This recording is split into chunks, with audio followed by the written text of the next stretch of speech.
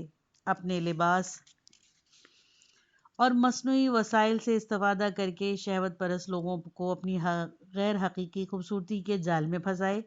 یہ نئی سے نئی تراشی کے لباس کیوں بننے لگے ہیں؟ کیا اس کے لیے عورتیں انہیں پہن کر اپنے خاوندوں کی خوشنودی حاصل کریں گی؟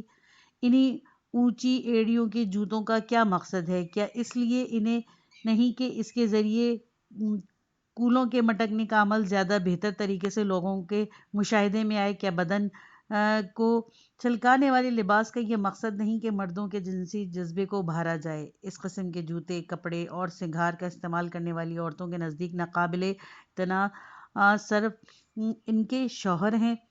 عورت صرف عورتوں اور اپنے محارم کے درمیان ہر طرح کے لباس سنگھار سے آراستہ ہو سکتی ہے، لیکن افسوس کہ مغربی عورتوں کی تقلید کسی اور ہی غرض اور غافیت سے کی جاتی ہے۔ عورت میں خودآرائی اور دوسروں کی توجہ معطوف کرنے کی خواہش بھی عجیب شے ہے، اور اگر اس میں مردوں کی شے اور معاشرے کی مصلحین کی تشویق بھی شامل ہو، نیز نمونہ ساز اور درزی بھی اس میں حصے دار ہوں، تو کیا کیفیت سامنے آئے گی؟ اگر لڑکیاں اجتماعات میں سادہ لباس، سادے جوتے پہنے اور پردے کی رعایت کے ساتھ اسکول، کالج اور یونیورسٹی جائیں تو کیا ایسی صورت میں وہ بہتر طور پر تعلیم حاصل نہیں کر سکتی؟ اصولاً ہم یہ پوچھنا چاہتے ہیں کہ اگر جنسی لذتوں اور شہوانی اغراض کا عمل دخل نہیں تو پھر اس صورت میں عورت کے باہر نکلنے پر اصرار کیوں ہے؟ آخر کیوں مخلوط تعلیم پر اس قدر زور دیا جاتا ہے؟ میں نے سنا ہے کہ پاکستان میں یہ معمول رہا ہے، معلوم نہیں اب بھی ہے یا نہیں، کہ یونیورسٹی کی کلاسوں میں لڑکے اور لڑکیوں کو ایک پردہ ڈال کر علیحدہ علیحدہ کر دیا جاتا ہے اور صرف استاد کو یہ حق ہے کہ وہ دونوں حصوں میں آمد و رفت رکھ سکے۔ آخر اس طرح کی طرز تعلیم میں کیا مذائقہ ہے؟ میلان و رغبت میں اضافہ۔ پردے پر ایک اور اعتراض جو کیا گیا وہ یہ کہ عورت اور مرد کے درمیان پردے کا وجود میلان و رغبت میں اضافے کا باعث ہے، اور اس بنیاد کے مطابق الانسان حریص علی مانع من، حرص و ہوس کی آگ کو جنسی اعمال کے بارے میں مرد و زن میں تیز تر کر دیتا ہے۔ اس کے علاوہ خواہشات کی سرکوبی بہت سی نفسیاتی بیماریوں کا سبب بنتی ہے۔ جدید نفسیاتی علوم میں خاص کر فرائیڈ کے ہاں محرومیتوں اور ناکامیوں کا بہت چرچا ہے۔ وہ کہتا ہے کہ ناکامیاں معاشرتی قیود کی پیداوار ہیں، اور یہ مشورہ دیتا ہے کہ جہاں تک ہو سکے خواہشات کو آزاد چھوڑا جائے تاکہ ناکامیاں اور اس کے نتیجے میں پیدا ہونے والی بیماریاں ظہور پذیر نہ ہوں۔ برنارڈ رسل اپنی کتاب میرا مشاہدے کی دنیا کا فارسی ترجمے میں صفحہ نمبر 29 اور 70 پر لکھتا ہے، روک ٹوک کا سب سے معمولی اثر عمومی طور پر کھوج، جستجو یا ٹوک کے احساس کی تحریک ہے، اور یہ تاثیر ادبیات اور دیگر موارد میں بھی غیر مستحسن رہی ہے۔ اب ہم روک ٹوک کی اثر پذیری کے بارے میں ایک مثال پیش کرتے ہیں۔ یونانی فلسفی درخت یہ غار کے پتے چبانے کو بہت معیوب اور برا سمجھتا تھا۔ غار /1 ملک شام کے ایک عظیم تناور درخت ہے۔ اہل یونان اسے بہت محترم سمجھتے ہیں۔ اس درخت کی عمر 1000 برس ہوتی ہے۔ اس کے پتے درخت بیت کے مانند ہوتے ہیں۔ اس کا مزہ تلخ اور تیز اور خوشبودار ہوتا ہے۔ اس میں چھوٹے سفید رنگ کے پھول آتے ہیں۔ اس کا پھل ریٹھے کے برابر ہوتا ہے مگر چھلکا بہت نازک اور سیاہ رنگ کا ہوتا ہے۔ اس کے اندر کا گودا چرب خوشبودار اور زرد ہوتا ہے مگر پرانا ہو کر اس کا رنگ گہرا سرخ ہو جاتا ہے۔ اس درخت کے برگ، پوست اور پھل طب میں کام آتے ہیں۔ فارسی میں اسے دھم اور دھمست اور دھمشت کہا جاتا ہے۔ اس کا انگریزی میں نام لورل ٹری ہے۔ درخت غار کے پتے چبانے کو بہت معیوب اور برا سمجھا جاتا تھا۔ اس پر ہمیشہ خوف و ہراس طاری رہتا تھا کہ اس کے چبانے سے کہیں اسے دوزخ کے اندھیروں میں بسا اوقات نہ کرنا پڑے۔ اس کے برعکس چونکہ مجھے کبھی غار کے پتے چبانے کی ممانعت نہیں کی گئی اور میں نے آج تک اس درخت کے پتے نہیں چبائے، چونکہ امٹکل کو اس بات کی تاکید کی گئی تھی کہ وہ یہ کام نہ کرے، پس اس نے ایسا کیا اور غار کے پتے چبانے لگا۔ اس کے بعد اس سوال کے جواب میں کیا غیر اخلاقی موضوعات کی اشاعت آپ کے خیال میں ان لوگوں سے دلچسپیوں کو نہیں بڑھاتی؟ کہتا ہے لوگوں کی دلچسپی اس سے ختم ہو جائے گی اگر غیر اخلاقی مواد کی اشاعت کو عام کر دیا جائے تو وہ 1 یا 2 سال تک لوگوں میں بڑا مقبول ہوگا، لیکن اس کے بعد لوگ اس سے تھکنے لگیں گے اور بالآخر ایک منزل پر کوئی اسے دیکھنا گوارا بھی نہیں کرے گا۔ اس اعتراض کے جواب میں میں یہ عرض کی ہے کہ یہ بات درست ہے کہ ناکامی اور خاص طور پر جنسی ناکامی ناگوار اور خطرناک بیماریوں کی حامل ہے اور فطری تقاضے کی حد تک خواہشات کی تکمیل پر پابندی لگا دینا غلط ہے، لیکن معاشرتی پابندیوں کا اختتام اس مشکل کو ختم نہیں کرتا بلکہ اس میں اضافے کا باعث ہوتا ہے۔ جنسی اغراض و مقاصد اور بعض دیگر خواہشات کے باب میں بندش اٹھا لینا حقیقی عشق مفہوم کو ختم کر دیتا ہے اور طبیعت کو آوارہ اور بے لگام بنا دیتا ہے۔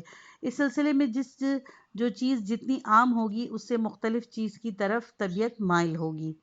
رسل کا کہنا ہے کہ اخلاق سوز تصاویر کی اشاعت کو جائز قرار دیا جائے تاکہ ایک عرصے کے بعد لوگ اس سے تھک جائیں اور اس کی طرف آنکھ اٹھا کر بھی نہیں دیکھیں گے۔ یہ اصول ایک خاص تصویر یا ایک مخصوص انداز کی بے حیائی پر صادق آتا ہے، لیکن مطلق طور پر تمام بے حیائیوں پر صادق نہیں آتا، یعنی ایک خاص قسم کی بے حیائی سے دل بھر جاتا ہے مگر اس سے مفہوم میں نہیں کہ اس کی جگہ حیا و شرم لے لے گی، بلکہ اس مفہوم میں اس سے خواہشات کی آگ بھڑکتی ہے اور وہ ایک دوسرے کا انداز کا تقاضا کرتی ہے جو کبھی نہ ختم ہونے والا ہوتا ہے۔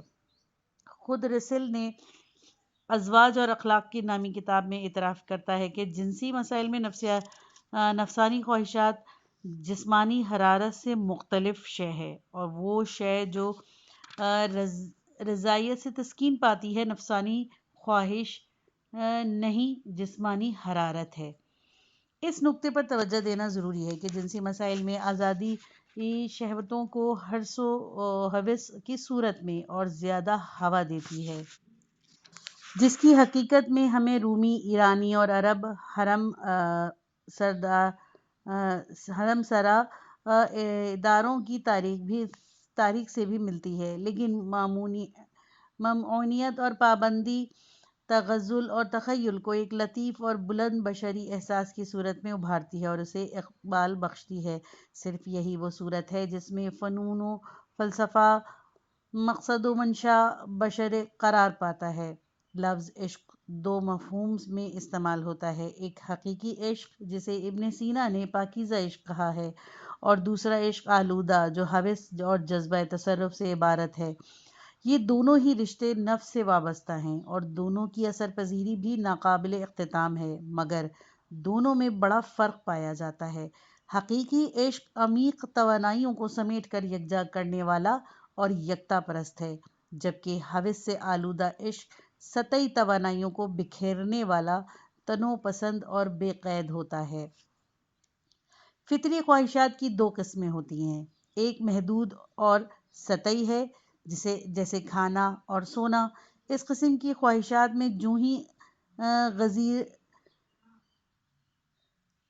غریزہ کی تکمیل اور جسمانی طلب کی سیڑھی عمل میں آتی ہے، انسان کا لگاؤ اور رغبت بھی ختم ہو جاتی ہے، بلکہ ممکن ہے یہ جذبہ نفرت اور بیزاری میں بدل جائے۔ لیکن فطری خواہش سے متعلق ایک اور ضرورت اور بہت گہری دریا صفت اور ہجان پذیر ہے، جو زر پسندی اور جا طلبی سے عبارت ہے۔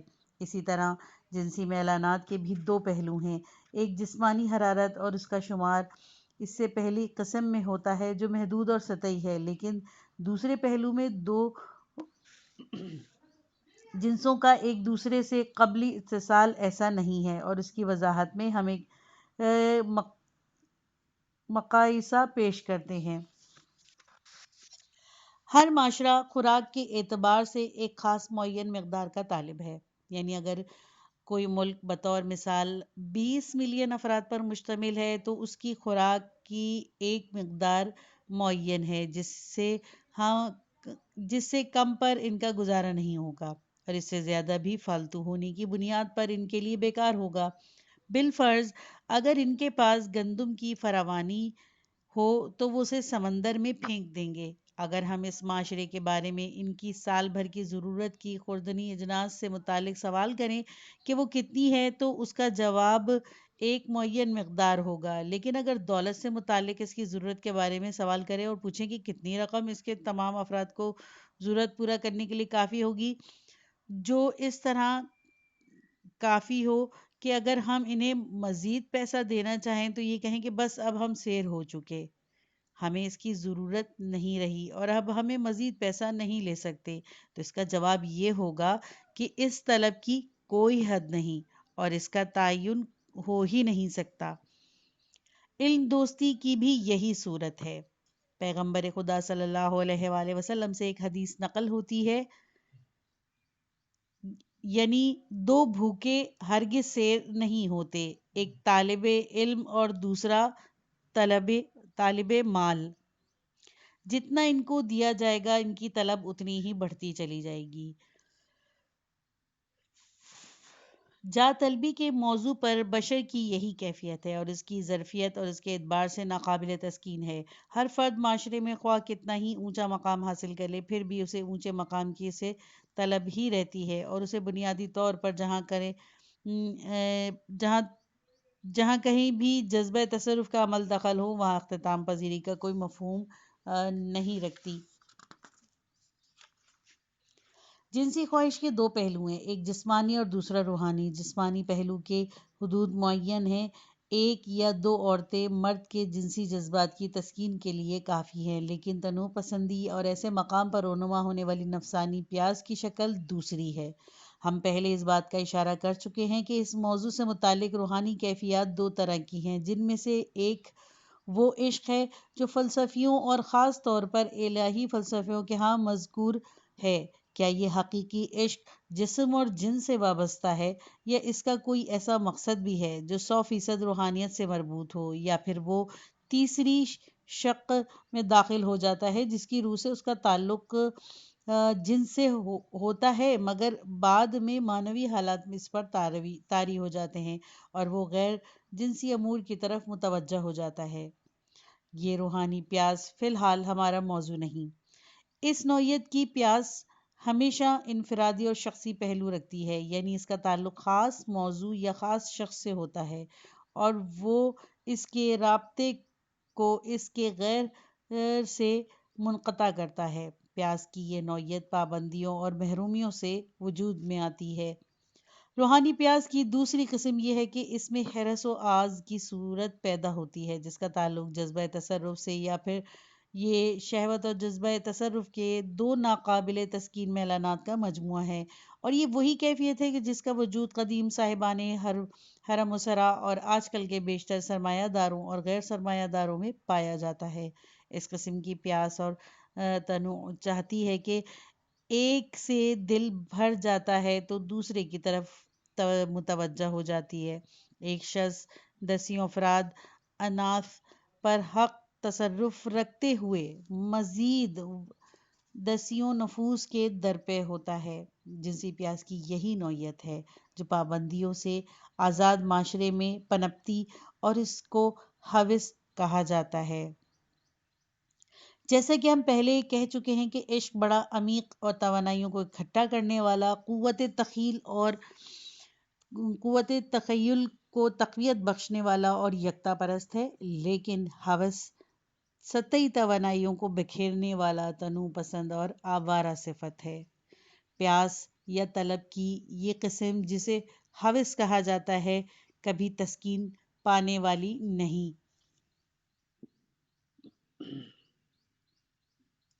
اگر کوئی شخص اس رستے پر چل پڑا اور ہارون رشید اور خسرو پرویز جیسا حرم سرا اس کے پاس ہو جو پریزادیوں سے اس طرح پر ہو کہ سال میں ایک دفعہ ہر ایک کے پاس جانے کی باری نہ آئے، تب بھی اگر اسے اس کو یہ خبر ملے کہ دنیا کے فلاں کونے میں کسی ماہ روح کا بسیرا ہے تو وہ اس کا طالب ہوگا، اور یہ کبھی نہیں کہے گا کہ بس اب سے سیری ہو چکی ہے۔ اس میں دوزخ کی خصوصیات پیدا ہو جاتی ہے کہ جتنا اسے دیتے جاؤ گے اور زیادہ کی طلب ہوتی رہے گی۔ خداوند عالم قرآن مجید میں ارشاد فرماتا ہے، سورہ قاف آیت نمبر 30، ہم جہنم سے کہیں گے کہ کیا تو پر ہو چکی ہے؟ وہ جواب دے گی، کیا کچھ اور نہیں ملے گا؟ کبھی آنکھوں کو خود برویوں کو دیکھنے سے نہیں تھکتی اور دل بھی آنکھ کی ہمراہی کرتا ہے اور اس کے پیچھے پیچھے چل پڑتا ہے۔ ایسے حالات میں کثرت اور فراوانی کے ذریعے حصول تسکین اور سیری کسی طرح بھی ممکن نہیں، اور اگر کوئی اس راہ سے وارد ہونا چاہتا ہے تو وہ بالکل ایسا ہی ہوگا جیسے کوئی مکڑی کے ذریعے آگ کی شکم سیری کرے۔ کلی طور پر خواہشات انسانی فطرت کا ایک حصہ ہیں اور ان پر کوئی پابندی عائد نہیں، لیکن انسان فطرتاً بہت کچھ کا طالب بن کر خلق ہوا ہے، اور جب یہ روحانی طلب یا مادیات کا رستہ اختیار کرے تو پھر اس کا کوئی ٹھکانہ نہیں ہے، اور ہر مرحلے پر پہنچ کر دوسرے مرحلے کی طلب اس میں پیدا ہو جاتی ہے۔ وہ لوگ جو نفس امارہ اور شہوانی احساسات کی طغیانی کو صرف محرومیوں اور اس سے وجود میں آنے والی الجھنوں کی پیداوار سمجھتے ہیں، سخت غلطی پر ہیں۔ جس طرح محرومیاں شہوتوں کی سرکشی اور طغیانی کا سبب بنتی ہیں، اسی طرح پیروی، اطاعت اور تسلیم مطلق بھی شہوات کی سرکشی اور طغیانی کا سبب ہوتی ہے۔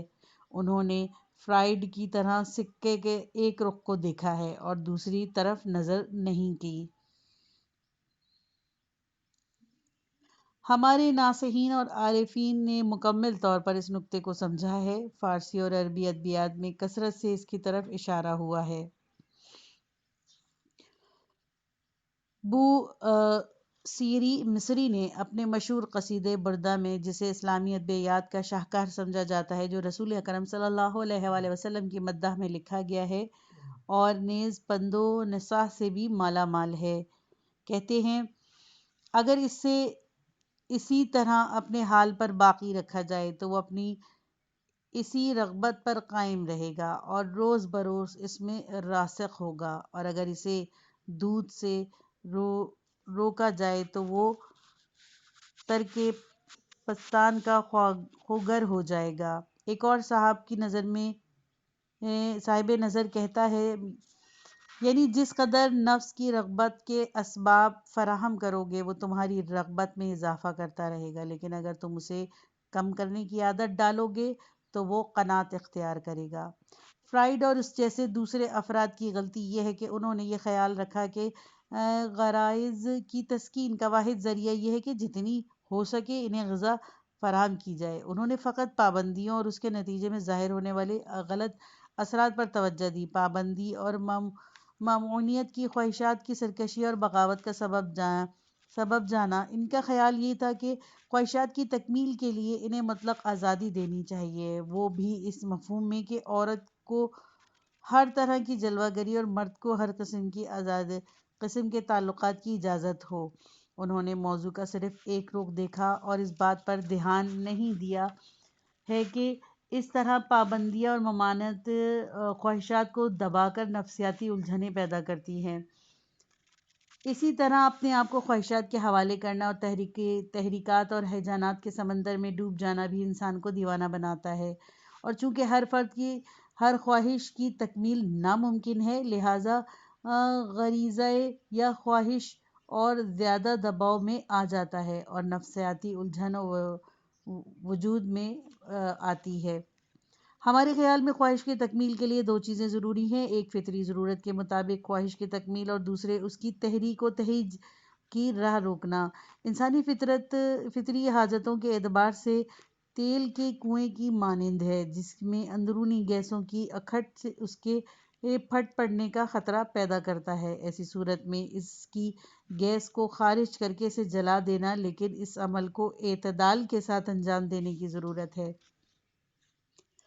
جب معاشرہ کان، آنکھ اور ہاتھ کی آزادی سے خواہشات میں طوفان کے اسباب فراہم کرے اور پھر تسکین دینے والے عمل کے ذریعے اس بے قید جذبے کو سکون بخشنا چاہتا ہے تو یہ بات ناقابل اثر ہوگی۔ ہرگز اس طریقے سے سکون اور تسکین میسر نہیں آ سکتی، بلکہ حالات اس کے برعکس ہوں گے اور تلاطم و اضطراب میں اضافہ ہوگا اور خواہش کی رسائی نفسانی عوارض کو جنم دے گی، جس کے نتیجے میں جرائم فروغ پائیں گے۔ جنسی خواہشات کی بے حساب تحریک اور نہ تھمنے والا تلاطم تیز تر جوانیوں اور زور درس بڑھاپے جیسے امراض کو اپنے وجود میں سموئے ہوئے ہے۔ اس سے یہ معلوم ہوتا ہے کہ ہمارے عرفا اور نقطۂ سنج حضرات جو یہ کہتے ہیں کہ وہ اپنی عارفانہ اور روشن ضمیری کے ساتھ ان نکات تک پہنچ گئے تھے جن تک آج بھی ہمارے موجودہ دور کے وہ ماہرین نفسیات نہ پہنچ سکے، جن کا تمام دنیا میں چرچا ہے۔ لیکن یہ جو کہا جاتا ہے کہ صحت پر مبنی مفہوم ہے، لیکن اس کی توضیح ضروری ہے۔ انسان اس چیز کی طرف حریص ہوتا ہے جسے اسے روکا بھی جائے اور تحریک و اشتیاق بھی دلایا جائے۔ جیسے کسی شخص میں کسی شے کی تمنا پیدا کی جائے، پھر اسے روکا جائے۔ لیکن اگر کسی شے کو سامنے نہ لایا جائے یا بہت کم دیکھنے میں آئے تو اس کی طرف رغبت و چاہت کا عنصر بھی اس کی نسبت سے کمتر ہو جائے گا۔ فرائیڈ جو بڑی شدت سے جنسی آزادی کے حامی تھا، بعد میں اس بات کی طرف متوجہ ہوا کہ جنسی آزادی کو عام کرنے میں اس سے سخت غلطی سرزد ہوئی۔ چنانچہ اس نے حالات کا رخ موڑنا چاہا۔ اس کی متعین کردہ دوسری یہ راہ تھی کہ لوگ اپنی توجہ ہٹانے کے لیے نقاشی اور اس جیسے دیگر علمی اور فنی مشغلے اختیار کریں گے، گویا کہ وہ نظریۂ تصعید یعنی بلند ہونے والے کے حامل بن گیا، یعنی جنسی آزادی کی اخلاقی پستی سے نکلنے میں کوشاں ہوا، کیونکہ تجربے نے یہ بات بتا دی تھی کہ پابندیاں اٹھا لینے سے معاشرے میں جنسی خواہشات سے متعلق نفسیانی عوارض کی بہتات ہو جاتی ہے۔ گزشتہ دور میں نافہم افراد ان طالب علموں سے کہتے تھے جو ان سے بھی بڑھ کر نادان تھے کہ یعنی غیر فطری فعل فقط مشرقی لوگوں میں رائج ہے، کیونکہ وہاں پردے اور دیگر پابندیوں نے مردوں کے لیے عورت سے قرب کو مشکل بنا دیا ہے۔ لیکن زیادہ عرصہ نہیں گزرا کہ جب یہ معلوم ہوا کہ اس عمل قبیح کا رواج مغرب والوں میں مشرقی لوگوں سے 100% زیادہ ہے۔ ہمیں اس بات سے انکار نہیں کہ عورت تک رسائی نہ ہونا جنسی بے راہ روی کا باعث ہے اور قانونی ازواج کے شرائط کو زیادہ سہل ہونا چاہیے، لیکن بلا شبہ جس قدر معاشرے میں عورت کی خود نمائی اور آزادی اجتماعی تعلقات جنسی بے راہ روی کا باعث ہوتے ہیں، محرومیت اور نارسائی کی پاسنگ بھی نہیں۔ اگر مشرقی دنیا میں محرومیتیں جنسی بے راہ روی کا سبب ہیں تو یورپ میں شہوت پرستی کی کثرت اس انحراف کا سبب ہوئی ہے، یہاں تک کہ بعض ممالک نے صحبت ہم جنس کی قانونی حیثیت دے دی گئی اور کہا گیا چونکہ انگلستان کی آبادی نے عملاً اس فعل کو قبول کر لیا ہے، اسی لیے قانون ساز ادارے کو چاہیے کہ وہ قوم کی پیروی کرے، یعنی ایک طرح کا جبری ریفرنڈم عمل میں آیا ہے۔ اس سے بڑھ کر میں نے کسی رسالے میں پڑھا کہ بعض یورپی ممالک میں لڑکے قانونی طور پر آپس میں نکاح کر سکتے ہیں۔ مشرقی دنیا میں بھی محروم افراد اس قدر جنسی بے راہ روی کا شکار نہیں تھے جس قدر صاحبان حرم سرا، وہ بھی عرب۔ اس جنسی بے راہ روی کا ترہ امتیاز سلاطین کے سر ہے۔ یہ پارٹ ختم ہوا، کتاب کا اگلا حصہ نیکسٹ پارٹ میں سنیے۔